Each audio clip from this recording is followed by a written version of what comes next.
જૂનાગઢના કાળવા ચોક પાસે આવેલા પૌરાણિક શીતળા કુંડ ખાતે શીતળા સાતમના પવિત્ર દિવસે વહેલી સવારથી જ મહિલાઓ મોટી સંખ્યામાં પૂજાઅર્ચના કરવા માટે ઉમટી પડી હતી.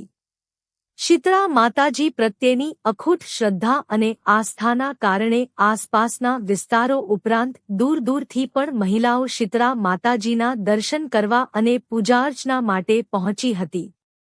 મહિલાઓએ માતાજીને ચાંદલો, ચુંદડી, ફૂલહાર, ફૂલફળ અને શ્રીફળ અર્પણ કરી પરિવારના સુખશાંતિ, સંતાનોના સારા સ્વાસ્થ્ય, દીર્ઘાયુ અને પરિવારના કલ્યાણ માટે પ્રાર્થના કરી હતી. અનેક મહિલાઓએ પોતાની માનતા પૂર્ણ કરવા માટે પણ માતાજીના ચરણોમાં પૂજાઅર્ચના કરી હતી. હિન્દુ ધર્મ અને ભારતીય સંસ્કૃતિમાં શીતળા સાતમનું વિશેષ ધાર્મિક તથા સામાજિક મહત્વ રહેલું છે.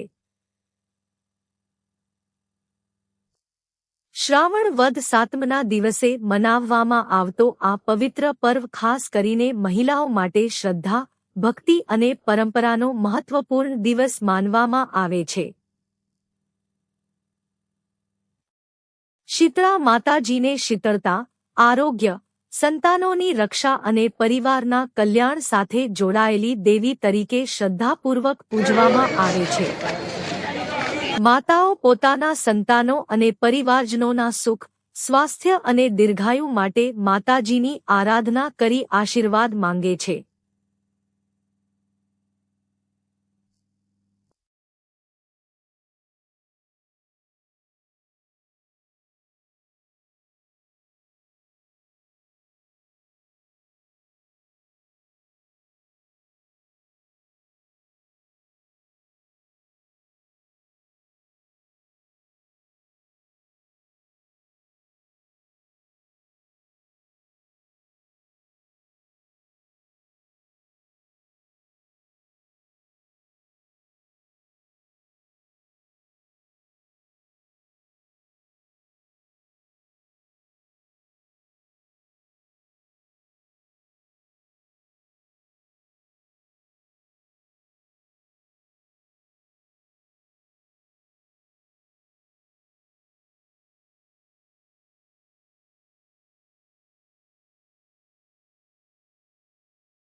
વજન વાળું છું.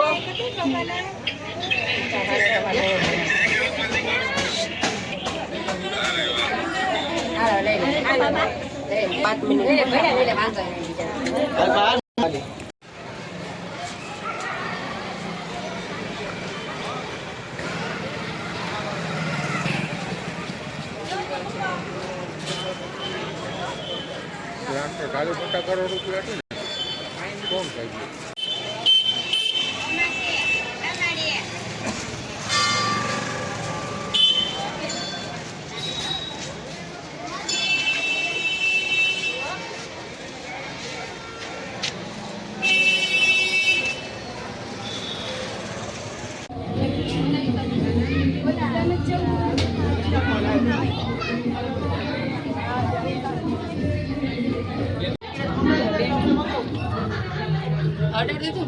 અલે આયા હે અલે મિટલા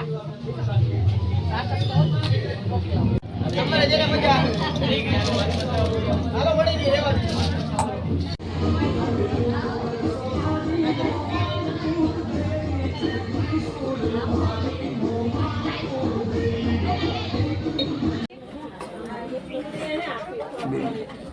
લોમાં બે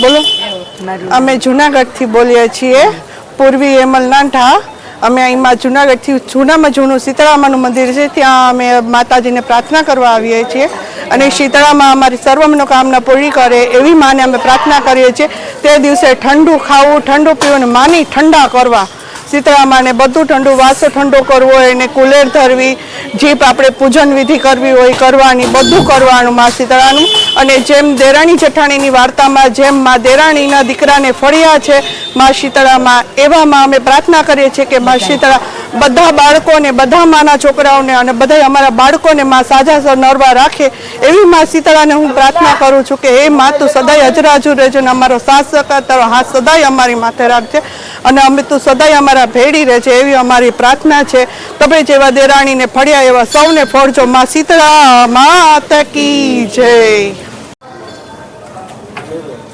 મારું નામ પૂજાબેન પ્રતિકભાઈ પંડ્યા છે. અમે જૂનાગઢના શીતલાકુંડ વિસ્તારમાં આવેલા શીતલામાના મંદિરમાં અત્યારે પૂજા કરવા આવ્યા છીએ. આ શીતળામાનું મંદિર વર્ષો જૂનું છે. આજથી અંદાજે બહુ જ વર્ષો જૂનું. અહીંયા અમે રોજ સવારે દીવા અગરબત્તી કરવા આવીએ છીએ અને શીતલા સાતમના દિવસે તો અહીંના બધા દરેક બાળકો ભેગા થઈને આખા શીતલાકુંડને દીવાથી શણગારે છે, શીતળામાની પૂજા કરે છે અને ગામે ગામથી લોકો પણ આવે છે ને અહીંયા લોકો તો રોજ આવે છે. શીતલામાને આજે અમે કુલેર ધરી છે.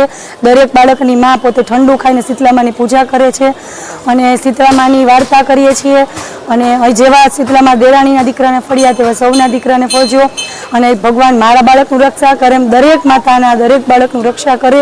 અને આ મંદિર એટલું વર્ષો જૂનાનું છે કે અહીં કુંડમાં ઉતરીને પણ અમારા એરિયાના છોકરાઓ દીવા મૂકી અને પૂજન કરે છે. કુંડમાં ઉતરી અને શણગારે છે. અહીં પીપળો પણ વર્ષો જૂનો છે અને અમે અહીંયા એરિયાના દરેક લોકો દરરોજ સવારે નિયમિત અહીં પીપળાની પૂજા કરવા આવીએ છીએ, શીતલામાની પૂજા કરીએ. નીલકંઠ મહાદેવ અહીંયા બિરાજમાન છે, નીલકંઠ મહાદેવની પૂજા કરવા આવીએ છીએ અને શીતળામાં સૌનું સારું કરે. જય શીતળામાં. શ્રી નારાયણ મેઘજી ઝાલા, હું શીતલાકુંડનો રહેવાસી. આ શીતળામાના મંદિર અમારે 1000થી 1200 વર્ષ પુરાતન છે, જે સ્વયંભૂ પ્રાગટ્ય છે. નીલકંઠ દાદા પ્રાગટ્ય સ્વયંભૂ છે. આજે શીતળામાના સાતમ હોવાથી આ ટાઢું ખાઈને બૈરાઓ પોતાની મનની ઈચ્છાઓ પૂરી કરવા નિસંતાન બૈરાઓને સંતાન આપે છે. પોતાની મનોકામના દરેક પૂર્ણ કરવા માટે દરેક બહેનો ભાઈઓ પધારે છે. એની અંદર કુલેર, નારિયેળ, ચાંદલા, શણગાર જે માતાજીને જે સ્વરૂપ હોય છે એ રીતે પોતાની મનો ઈચ્છા પૂરી કરે છે. આ શીતલાકુંડ મંદિરની અંદર શ્રાવણ મહિનાના 4 સોમવારો અમે શ્રાવણ મહિનાના 4 દીવડાઓની જળહરાટ અને શંકર દાદાના વેશ પૂજાઓ અવારનવાર બદલતા રહીને હજારો પબ્લિકો, લાખો પબ્લિકો અમારા શીતલાકુંડ મંદિરમાં દર્શનાર્થીઓ આવે છે અને ભાવપૂર્વક પોતાની મનોકામના પૂર્ણ કરવા માટે પ્રાર્થના કરે છે. આજે શીતલાકુંડની સાતમ અને હજી બીજી એક સાતમ આવશે, જેની અંદર પણ હજારો પબ્લિકો, ભાઈ બહેનો પોતાની મનોકામના પૂરી કરવા માટે કુલેર છે, શ્રીફળ છે, ગોળ છે, ચાંદલા છે, ચૂંદડી છે, આવી રીતે પોતાની મનોકામના પૂરી કરવા માટે માતાજી પાસે પ્રાર્થના કરે છે. આ શીતલાકુંડની અંદર હજી અમે એક સ્વાધ્યાયને પુરાવર્તન ચાલુ કરેલ છે, જે પુરાતન મંદિરની અંદર સ્વાધ્યાય ચાલુ કરે છે. દર શનિવારે પૂનમના દિવસે અમે હનુમાન ચાલીસાના પાઠ પણ કરીએ છીએ. આજે અમારા જર્જરિત હોવા છતાં એ બોલું કા